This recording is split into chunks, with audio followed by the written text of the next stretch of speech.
각종 병으로 인해 가족 중 누군가가 세상을 떠나면 그 빈자리는 매우 크게 느껴집니다. 무슨 병이든 예방만이 최고의 처방이며 건강하게 살 수 있는 방법입니다. 혹시 오랫동안 간염이나 간경변을 앓은 적 있으신가요?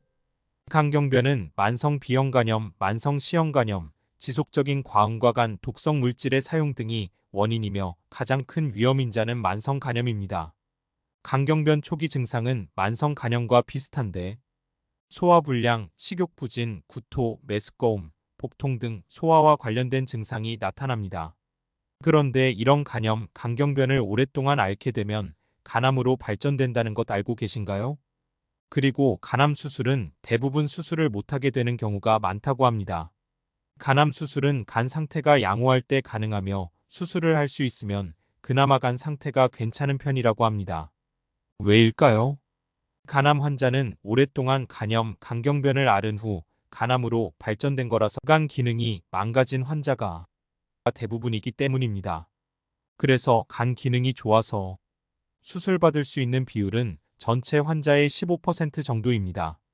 즉, 간암 초기라도 간 기능이 건강해야 절제와 이식 수술도 가능하다는 얘기입니다. 하지만 간암 치료법이 발달해서 말기 환자의 경우에도 생존율이 높아지고 있습니다.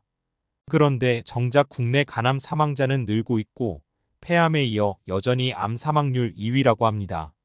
이유는 간암 초기인데도 치료를 포기하는 사람이 적지 않기 때문이라고 합니다. 우리나라 30대에서 50대까지 사망 원인 1위는 암인데 그중 간암이 제일 많다고 합니다. 중년 사망의 주범인 간암 그리고 간경화, 간염. 그런데 간암의 90%가 간경화로 시작된다는 통계가 있습니다. 간염 환자는 사회적 편견이나 불이익 때문에 병을 숨기거나 병이 심각해질 때까지 방치하는 경우가 많습니다.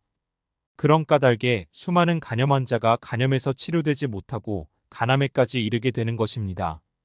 간은 문제가 생겼을 때 바로 치료를 하고 간의 좋은 생활 습관과 식습관으로 정성스럽게 다스려야 합니다. 폭발적 시청률을 기록했던 MBN의 청기누설이라는 TV 프로그램에 소개되었던 간암 환자의 음식을 통한 치료 사례를 소개하니 평상시 꾸준히 섭취하여 간 건강에 도움되시길 바랍니다. 영상 내용은 청기누설일의 책의 내용을 근거로 설명드립니다. 땅의 기운을 그대로 머금은 뿌리가 산삼보다 귀하다고 말하는 사람들이 있습니다. 뿌리가 관절염은 물론 간암까지 낫게 한다는데 여기 한겨울에 더욱 더 빛을 발한다는 뿌리의 신비한 효능을 소개해 줄 사람이 있습니다. 경남 함안의 최경주 씨는 이곳에서 직접 농사를 지으며 어머니를 위한 뿌리를 약으로 얻고 있습니다. 최경주 씨는 잎은 봄에 채취하고 뿌리가 제일 약성이 좋을 때가 겨울이며 겨울에 봄을 맞이하기 위해서 동면하고 있는 이때가 최고 영양가가 높다고 말합니다. 최경주 씨가 가장 좋아하는 것은 흰 토종 민들레 뿌리입니다. 일반적으로 민들레는 모두 노란색으로 알려져 있지만 우리나라 토종 민들레는 흰색입니다. 1988년 아버지께서 간암으로 돌아가시고 5년 뒤 어머니까지 간암에 걸렸습니다. 간암 상기로 상태가 심각했지만 수술은 엄두도 내지 못할 상황이었습니다. 그때 우연히 흰 민들레의 효능을 알게 된 최경주 씨는 어머니를 위해 토종 민들레인 흰 민들레를 재배하는 방법을 연구하기 시작했고 어렵게 재배에 성공했습니다. 어머니가 쉽게 민들레 뿌리를 먹을 수 있도록 가루로 만들어 하루에 3번씩 드렸고 별다른 항암 치료 없이 간암을 이겨냈습니다. 지금은 완전히 건강을 되찾은 듯한 최경주 씨의 어머니는 발병 후 6년 7년 뒤에 병원에서 약간의 지방간만 있고 다른 부분은 아주 건강하다는 진단을 받았습니다. 어머니와 함께 흰 민들레 뿌리를 먹은 최경주 씨 역시 56세의 나이에도 불구하고 20대의 건강한 간을 갖고 있습니다. 그런데 민들레가 정말 간의 특효약일까요? 동의보감에 의하면 민들레는 각종 염증에 도움이 된다고 기록되어 있습니다. 3번의 식사는 물론이요, 식후에 차 한 잔과 간식까지 모두 민들레로 해결하는 최경주 씨 가족. 그들은 흰 민들레 뿌리가 간암을 극복하게 해준 건강식이라 생각하고 있습니다. 아들의 지극한 정성 때문인지 어머니는 아직까지 간암 재발 없이 건강하게 지내고 있습니다. 하지만 약초도 잘 못 쓰면 독초가 될 수 있기 때문에 복용법을 잘 숙지하고 의사와 상의하는 지혜가 필요할 것입니다. 그럼 민들레 뿌리 먹는 방법을 알아볼까요? 1. 가루 만들기. 뿌리를 깨끗이 씻어 말린 후 가루로 만들어 보관하며 숟가락으로 떠서 복용합니다. 2. 반찬으로 만들기. 민들레 김치와 뿌리를 넣은 된장찌개, 매콤한 고추장 양념을 한 민들레 뿌리 구이로 반찬을 만들어 먹을 수 있습니다. 3. 생뿌리꿀 찍어 먹기.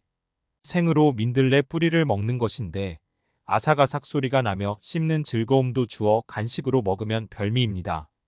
4. 민들레 차 마시기. 말린 민들레 뿌리를 약 5분간 볶아서 뜨거운 물을 부어 차로 우려내어 마시는 것입니다. 그 향과 맛이 커피를 뛰어넘는다고 최경주 씨 가족은 말합니다. 민들레 꽃도 약이 될지 궁금하시죠? 민들레는 예로부터 건강에 도움이 되는 약초로 알려져 있는데 특히 흰 민들레는 아주 다양한 효능을 가지고 있어 꽃부터 잎, 줄기, 뿌리 모두 훌륭한 약재로 사용됩니다. 흰 민들레 뿌리에는 콜린이라는 성분이 있어 간장에 지방이 쌓이는 것을 억제하고 담즙 분비를 촉진시킵니다. 또한 혈액순환에도 도움을 줍니다. 간암 환자 20%는 말기에 발견된다고 합니다. 그래서 간암의 위험 요인을 갖고 계신 분들은 정기적인 혈액 검사와 초음파 검사를 통해서 간암을 조기에 발견할 수 있도록 해야 합니다. 그리고 비형 간염 보균자들은 나라에서 거의 무료로 매년 검사해 준다고 하니 참고하시면 좋을 것 같습니다. 이 영상을 시청하시는 모든 분들 건강하시길 기원합니다. 다음에도 좋은 영상 만들 수 있는 힘이 되는 구독, 좋아요, 알림 설정 부탁드립니다. 감사합니다.